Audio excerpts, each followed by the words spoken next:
TikTok желісінде хит болып жатқан блинчикиді духовкада пісіріп көреміз. Қалай болады екен деп маған да қызық болды, бірақ қыздар өте дәмді болып шығады екен. Сіздермен де рецепті бөлістім, міндетті түрде жасап көріңіздер. Алдымен жұмыртқамызға қантымызды қосып, қантымыз ерігенше жақсылап араластырамыз. Жылы сүтімізді құямыз, ерітілген сары майды қосып, ал ұнымызды електің көмегімен аз-аз мөлшерден сала отырып, бір массаға жеткенше араластырамыз. Противенге пергамент қағазын төсеп, қызып тұрған пешімізде 180 градуста жарты сағатта пісіріп аламыз.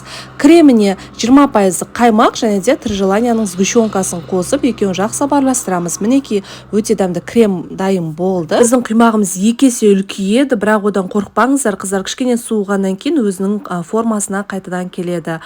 Сөйтіп арасына кремді жағып, жақсылап орап, арасына өздеріңіз қалауларынша түрлі жеміс-жидектерді қоссаңыздар, өте дәмді болады. Мен тек осылай ұсындым.